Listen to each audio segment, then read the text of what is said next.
Hello everyone, I'm Mike Anderson from Collision Advice, and this is my great friend Danny Gredenberg from the DEG. And we are so excited to be working with SCRS to bring you a brand new series of quick tips to help you to boost your business.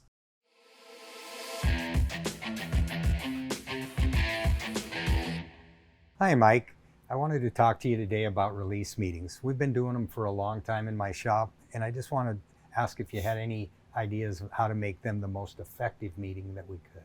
Yeah, great question, Bruce. First of all, I got to tell you, a release meeting, in my opinion, is a must-have. I think everybody's shop should have a release meeting first thing in the morning. I will tell you, Bruce, at my shops, everybody was required to be there by 7:30 a.m., get dressed in uniform, get your cup of coffee, whatever, and at 7:45 a.m. sharp, we start our release meeting. So first of all, I think release meetings are absolutely a must-have. Number two, I think they should start at the same time every day.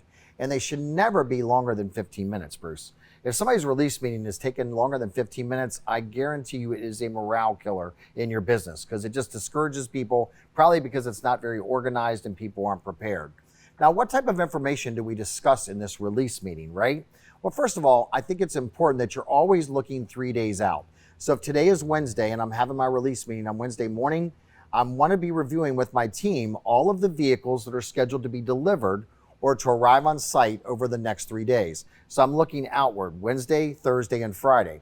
It's also important, Bruce, that people are prepared when they show up to this meeting. For example, when I have my release meeting, I like my parts person to show up and they should be able to tell me the status of the parts of all the vehicles scheduled to go in the next 3 days. Being proactive, not reactive. Now again, using a management system can help you to prepare and have a successful release meeting.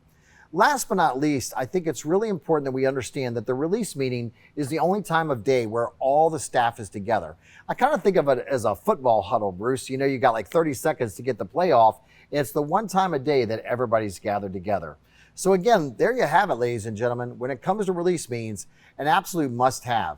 But if you're not having a good productive release meeting and you're seeing it's more of a negative or a morale killer, I would just ask that you maybe ask yourself, am I prepared before we host it? Number two, is it taking too long? But a release meeting, if it's done properly, will benefit your business and help you to be more profitable and absolutely release the amount of stress or remove the amount of stress in your business. Thanks for joining us for today's tip. If you find these tips helpful, please subscribe, like, and share, and comment below for any future suggestions. Thank you for watching.